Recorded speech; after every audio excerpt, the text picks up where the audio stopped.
존경하는 시청자 여러분, 안녕하십니까? 오늘 우리는 현재 전 세계에서 가장 심각한 분쟁 지역 중 하나인 이란을 반드시 짚고 넘어가야 합니다. 이곳에서는 전국적인 시위가 수십 년 만에 전례 없는 유혈 참사로 변질되었습니다. 2026년 1월 18일, 한 이란 고위 관계자의 확인에 따르면 정부의 강경 진압으로 최소 5,000명이 사망했으며 이들 가운데에는 어린이도 포함되어 있습니다. 또한 수천 명이 극도로 잔혹한 탄압작전 속에서 보안군의 총격으로 목숨을 잃었습니다. 최고 지도자 알리 하메네이의 정권은 국민을 무차별적으로 학살하고 인터넷을 차단하며 중국이 제공한 이른바 블랙 테크놀로지를 사용해 시위대를 감시, 추적, 고문하고 있습니다.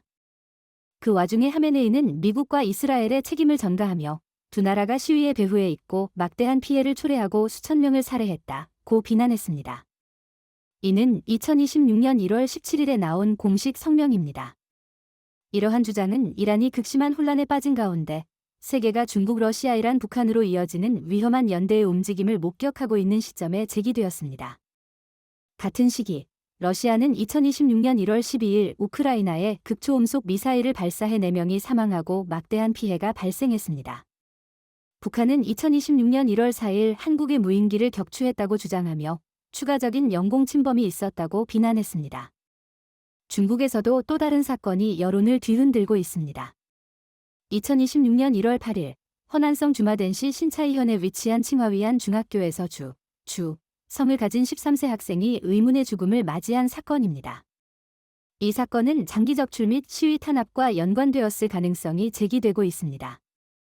피로 물든 이란, 사망자 5,000명 혁명수비대 무차별 사격 마슈하드 함락 UN 긴급회의.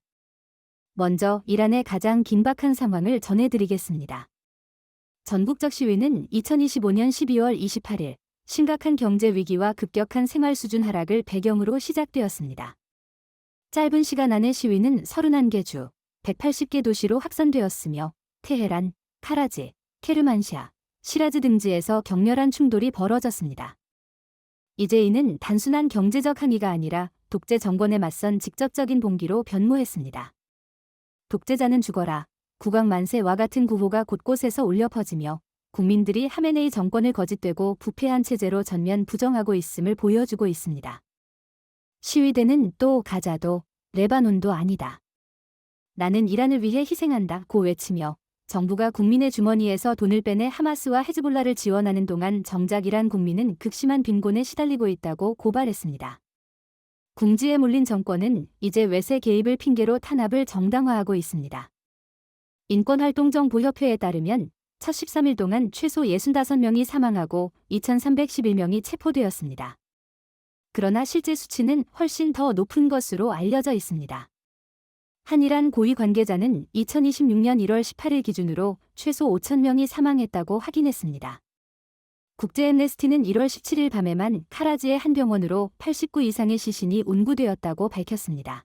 타임지는 테헤란의 의료진을 인용해 초기에는 사망자가 217명으로 집계되었으나 현재는 그 수치를 훨씬 넘어섰으며 어린이들도 포함되어 있다고 전했습니다. 이란 내부에서 유출된 한 영상에는 혁명수비대의 희생자들로 가득 찬 창고와 가슴을 찢는 듯한 여성들의 울부짖음이 담겨 있습니다. 시라즈와 테헤란의 병원들은 중상자들이 밀물처럼 몰려들어 이미 포화 상태에 이르렀습니다. 많은 피해자들이 머리와 눈에 총상을 입었습니다.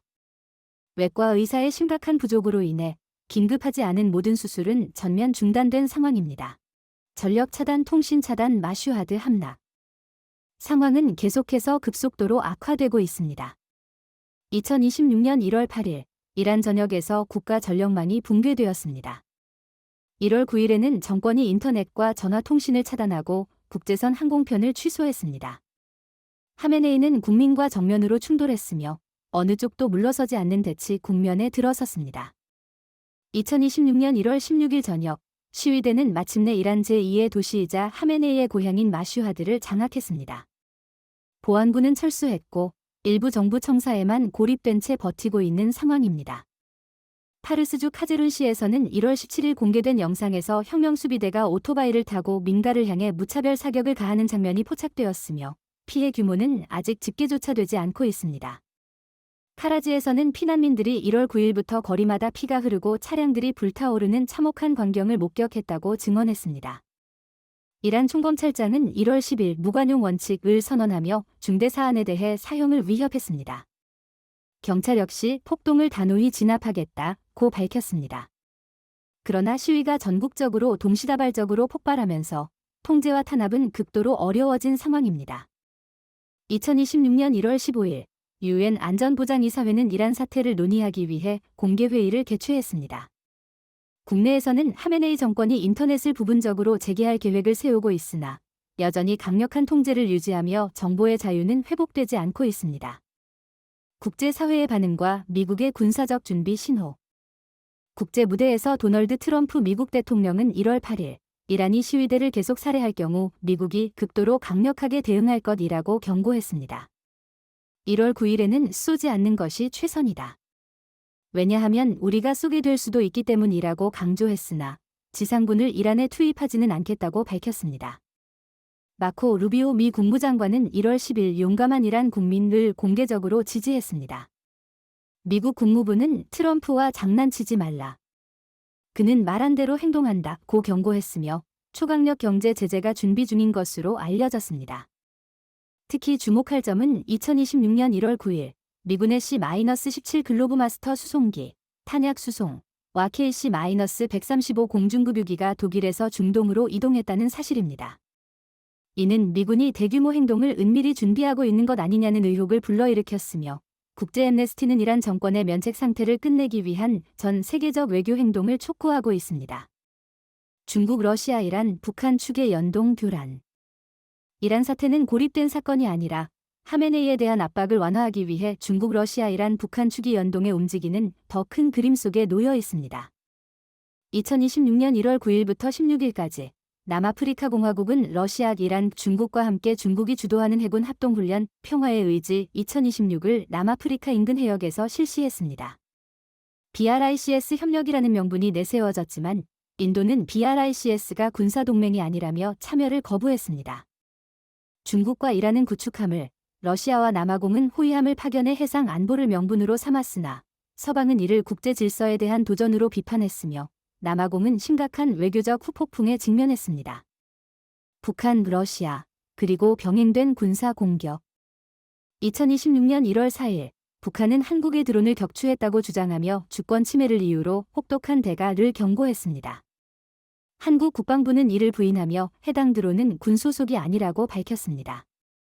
이후 한 한국 민간인이 드론을 날린 사실을 인정했고 1월 16일 조사에 소환되었습니다.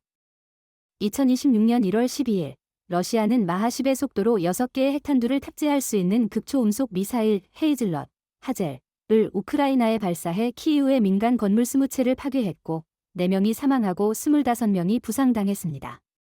이는 러시아가 2024년 11월 이후 두 번째로 해당 미사일을 사용한 사례입니다.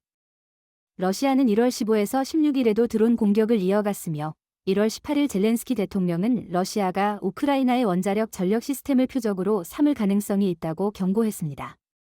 같은 기간 러시아는 우크라이나 영토를 추가로 14제곱마일 점령했습니다. 근본 원인, 경제 붕괴와 이란 민심을 분노하게 한 좋은 유전자. 이란 시위의 원인은 단순한 빈곤이 아니라 구조화된 체계적 부패에 있습니다. 2025년 말 기준으로 145만 리알을 바꿔야 1달러를 살 수 있었는데 이는 전년도 대비 2배에 달하는 수준입니다. 평균 월급은 고작 100달러 남짓인 반면 식료품 물가는 무려 72%까지 치솟았습니다. 이란 시민들은 물건을 살 때마다 자기 몸의 살을 베어내는 기분이라고 말합니다. 2025년 12월 28일 이후 심각한 생필품 부족 사태가 전국으로 확산되었습니다. 이중 환율 제도는 특권층에게만 달러를 싸게 바꿀 수 있는 특혜를 주어 이를 암시장에 되팔거나 포르쉐, 에르메스 같은 명품을 수입하게 합니다. 반면 일반 국민들은 의약품조차 구하지 못하고 있습니다. 하메네이와 혁명수비대가 통제하는 이른바 자선기금들은 경제의 60%를 장악하고 있으며 면색 무감사 상태로 운영되고 있습니다. 이는 중국의 국유기업 모델과 매우 유사합니다. 이란의 젊은 세대는 이른바 좋은 유전자 현상에 분노하고 있습니다. 고위 관료의 자녀들이 부를 과시하고 가난한 사람들을 조롱하며 유럽과 미국에서 사치스러운 삶을 누리는 동안 국내의 서민들은 허리띠를 졸라매야 하기 때문입니다. 중국의 블랙 테크놀로지, 스타링크 앞에서 좌절. 하메네이 정권은 실탄, 최루가스, 특수부대 투입은 물론 중국식 탄압 기술까지 동원했습니다. 하이크비전 카메라, 텐디 감시 시스템, 신장식 고문 도구인 호랑이 의자까지 사용되었습니다. 이라는 중국식 인터넷 차단 방식을 도입해 화웨이 ZTE의 DPI 기술로 인터넷을 사실상 내부망으로 전환했습니다. 그러나 국민들의 반격이 이어졌습니다. 10만 대가 넘는 스타링크 장비가 쿠르디스탄 국경을 통해 은밀히 반입되어 방화벽을 우회하고 세계와 다시 연결되었습니다. 젊은이들은 암호화 기술을 사용하고 사진 속에 정보를 숨기거나 블루투스, 심지어 게임 채팅까지 활용해 시위를 조직하고 있습니다. 기술적 고양이와 쥐의 싸움은 점점 격화되고 있습니다. 중국, 잠재된 경류와 13세 학생의 의문사. 이란과 중국은 겉으로는 평온해 보이지만 내부에서는 거센 파도가 이는 공통점을 지니고 있습니다. 중국의 젊은 세대는 지금을 역사의 쓰레기 시간이라고 부릅니다.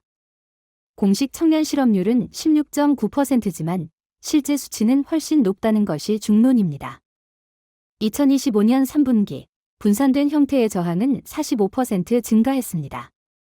지방정부는 재정이 고갈되어 벌금에 의존해 연명하고 있으며 한 기업가는 매일 도살당할 날을 기다리는 기분이라고 말했습니다.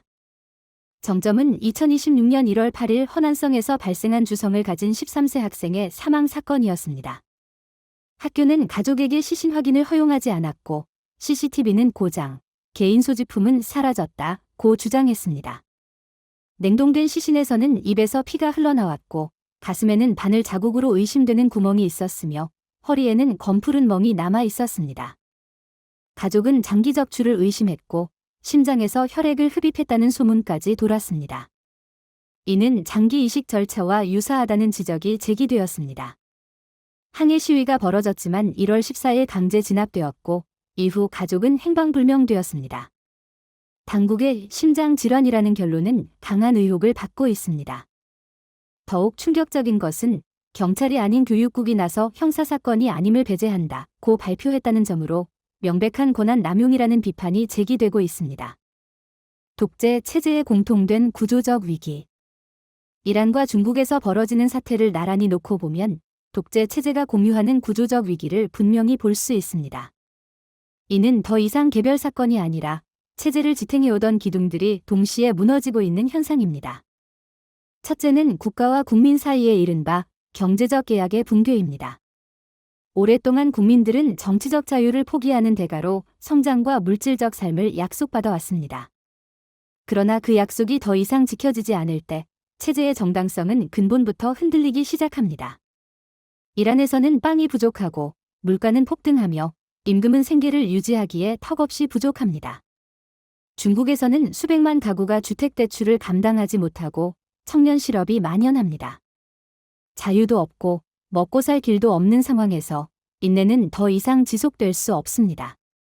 둘째는 젊은 세대의 각성입니다. 이란과 중국의 Z세대는 인터넷 시대에 성장하며 외부 세계를 접해왔고 낡은 통제 구호를 더 이상 믿지 않습니다. 그들은 이전 세대처럼 두려워하지도 침묵이 더 나은 미래로 이어질 것이라 믿지도 않습니다. 바로 이 각성이 잠재된 불만을 공개적 저항으로 바꾸고 있습니다. 마지막으로 체제 유지 기구의 피로 누적입니다. 탄압은 점점 더 많은 비용을 요구하지만 국가는 재정 고갈과 경기 침체에 시달리고 있습니다. 보안기관은 과부하 상태에 놓였고 급여는 줄어들며 사기는 저하되고 있습니다. 공포를 유지하는 비용은 계속 상승하는 반면 그 효과는 줄어들고 있습니다. 이 시점에서 독재 정권이 직면한 가장 큰 질문은 더 이상 어떻게 탄압할 것인가가 아니라 그 탄압기구가 과연 총구를 어디로 돌릴 것인가입니다. 이상으로 오늘의 프로그램을 모두 마칩니다. 시청해 주셔서 감사합니다. 내일 다시 찾아뵙겠습니다.